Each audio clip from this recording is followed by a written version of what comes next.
조금 뒤 오후 2시부터 국회에선 국회 대정부질문 마지막 질의가 진행됩니다. 코로나19 재유행 상황과 경찰국 신설 문제와 관련한 여야 공방이 오늘도 예상됩니다. 네, 국회 취재기자 연결해 보겠습니다. 임혜준 기자.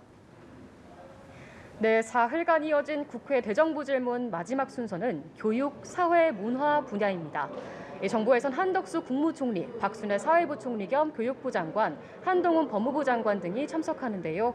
코로나19 재유행 상황, 경찰국 신설 문제, 또 대우조선 파업 과정에서의 정부 대처 등이 주요 질의 주제로 오를 전망입니다.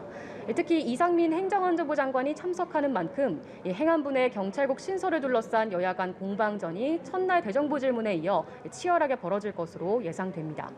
야당은 또 국회 청문회 절차 없이 임명된 박순애 교육부 장관에 대한 공세를 예고한 상황인데요.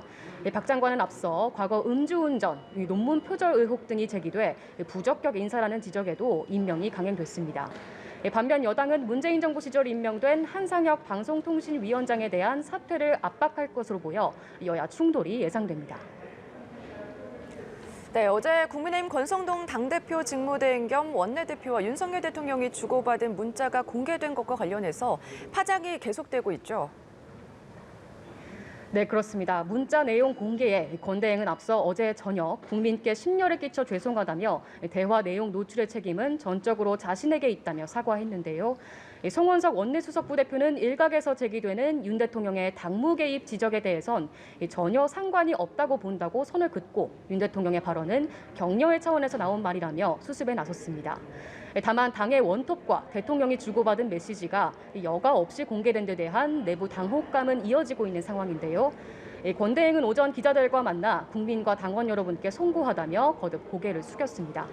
대통령실도 사적 대화 내용이 어떤 경위로든지 노출이 돼 오해를 일으킨 점은 대단히 바람직하지 않고 유감스럽다고 밝혔습니다. 이 대표는 어제 문자 메시지 공개에 일단 침묵을 지켜왔는데 오늘 오전 SNS에 심경을 밝혔습니다. 앞에서는 양의 머리를 걸어놓고 뒤에서는 정상배들에게서 개고기를 받아와 판다. 즉 겉과 속이 다르다는 의미의 사자성어 양두구육을 언급하며 현 상황에 대한 불편한 심기를 드러냈습니다. 이 대표는 아울러 문자 메시지의 의미와 관련해 자신이 못 알아들었다고 대통령실이 오해하지 않길 바란다며 오해 소지 없이 명확히 이해했다고 밝혔습니다. 앞서 대통령실 고위 관계자의 이 대표가 오해하지 않을 것이라 생각한다는 말에 정면 반박한 겁니다. 네, 이와 관련해 민주당 역시 연일 비판에 나서고 있군요.